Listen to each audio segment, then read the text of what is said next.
Caitlin Clark and her status, how is she? Any updates on her status? She's getting closer to return to the floor. No updates outside of she's out tonight. So just continuing to work and get her progress and make sure there's no setbacks.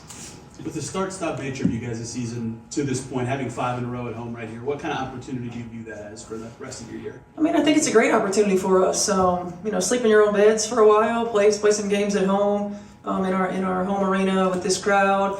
It is a great opportunity, but you also can't take the opportunity that you're playing at home for granted, right? We still got to come with that energy, that effort, that high attention to detail, intentional focus, and we've got to build. Has it changed, or have you adjusted the way that the team adjusts to different offenses? Like, it seemed like against Minnesota, you were a little bit quicker to change the way that they're running some of their screens versus early in the season against like a New York, and sealing off some of their open looks. Is that a tweak that you've made coaching-wise, or is it kind of just a matchup-based? Defensively or offensively? Defensively, I'm sorry. It's a matchup. It's action-based. It's depends on who's on the floor for us too, and the different coverages that we can have. Oh, I'm sorry. I thought someone was in front. What have you seen the last 2 games in particular against the Wings and the Lynx of the growth of this team without Caitlin on the floor? I think first and foremost, defensively, we've been better. That's continuing to build consistency in our coverages. Have a high attention to detail in everything that we do. I think our activity, our awareness has been better. On the defensive end as well. We've done a better job of protecting the paint. Now we've still got to improve in defending without fouling. And I think offensively, the ball's moving. Multiple players are touching it. We're getting it from side to side, getting it inside, outside. It's moving a little bit quicker. Our goal is to get to where we play .5 basketball. And when we're at our best, it's moving and it's popping, and ball movement and player movement as well. Excluding the Commissioner's Cup final, previous 4 games, I want to say Kelsey Mitchell averaging like 25 points per game. How important is her consistency and leadership and ability to just be hot in a vacuum kind of on offense? And then in a similar vein, Aari McDonald and her spark she's brought to this offense as well. Yeah, I mean, it's important for us with Kelsey because she's a scorer. That's what she does. And she can score in a lot of different ways. Prior to getting Aari, she really was the only player for us that got downhill. Her shot wasn't there against Minnesota, but I thought her decision making was really good. There were a few times she wanted him back, but she's been on balance. She's been making the right reads.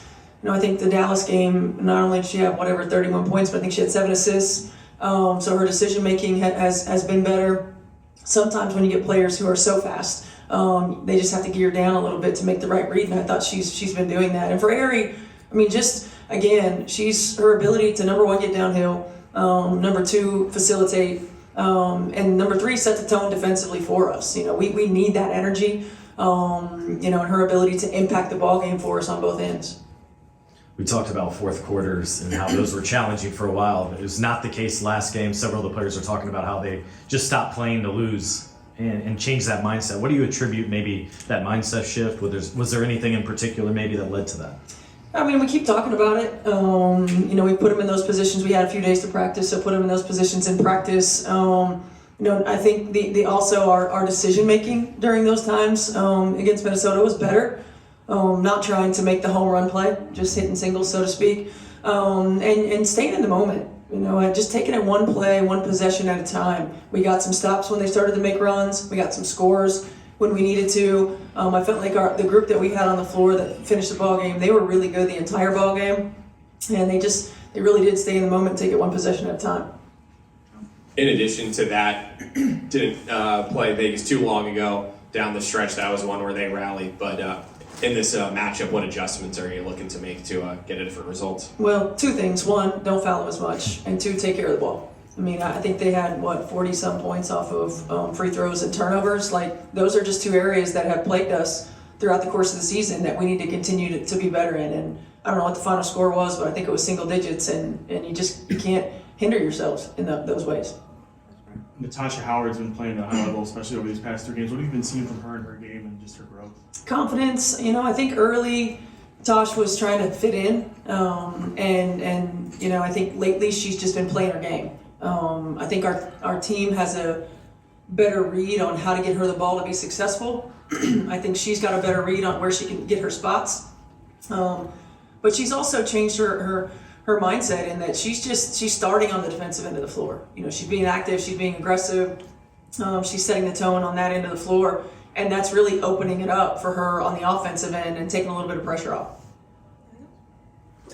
Oh, one more back. Sorry, last one. Aaliyah Boston seems to have really flourished this season. Where have you seen her growth the most? Yeah, you know, working with AB every day is number one, it's a treat because she's wonderful. But you know, number two, you know, our ability to use her as a hub. It's something that we talked about with her in the off season. It's, you know, year one, you saw her a lot with her back to the basket. Year two, a lot in the two-man. And for us, we wanted to utilize her as a decision maker as well because she's a high IQ player. She's got a really good feel, really good understanding. Early, I felt like she deferred too much to that facilitating kind of mindset. And so just had a conversation with her about, look, I trust you to make the right read, but when you have an opportunity to score, we need that from you to be successful. And she's done it. She's been great.